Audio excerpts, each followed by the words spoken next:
Daar is tye in 'n mens se lewe waar jy byna niks het om aan vas te hou nie, behalwe 'n woord. Nie 'n bewys nie 'n waarborg op papier nie 'n duidelike kaart van hoe alles gaan uitwerk nie, net 'n woord. Jou ma se woord dat sy jou kos of jou sak sal pak, jou pa se woord dat hy altyd sal daar wees om te help, jou man of jou vrou se woord dat hy of sy jou belange op die hart sal dra, 'n belofte, 'n roeping, 'n stem wat sê, hou moed, God is groot en goed. En dis waar Abraham in Genesis 12 staan.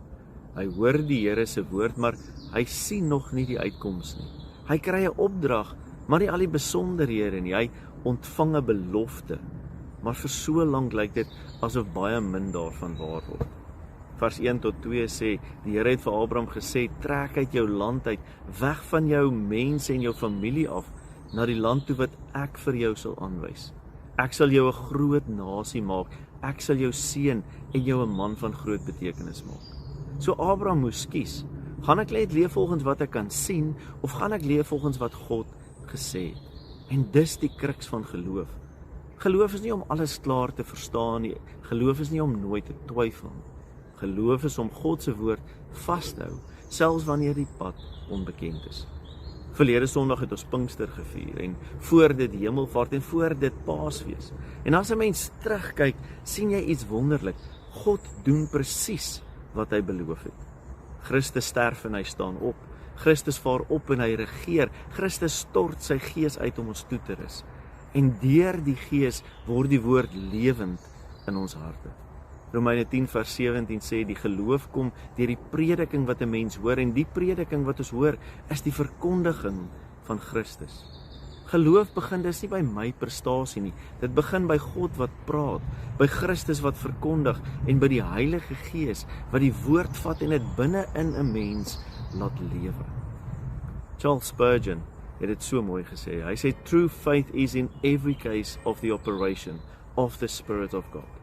So ware geloof is altyd die werking van die Heilige Gees van God. En daarom is geloof nie maar net 'n gedagte nie. Geloof maak 'n mens nuut. Dit roep jou en my uit onsekerhede uit. Dit gee aan ons standvastigheid in ons onsekerhede. Dit maak jou hande oop. Dit leer jou om nie jouself te roem nie, maar op Christus.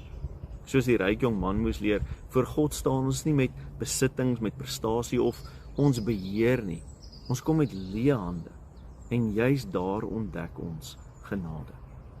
Wanneer die woord en die gees so in jou en my werk, begin ons geloof lewe word. Nie net iets wat ons bely nie, maar iets waaruit ons leef. Nie net iets vir Sondag nie, maar ook vir Maandag. Nie net iets vir die groot oomblikke nie, maar vir elke tree van ons lewenspad.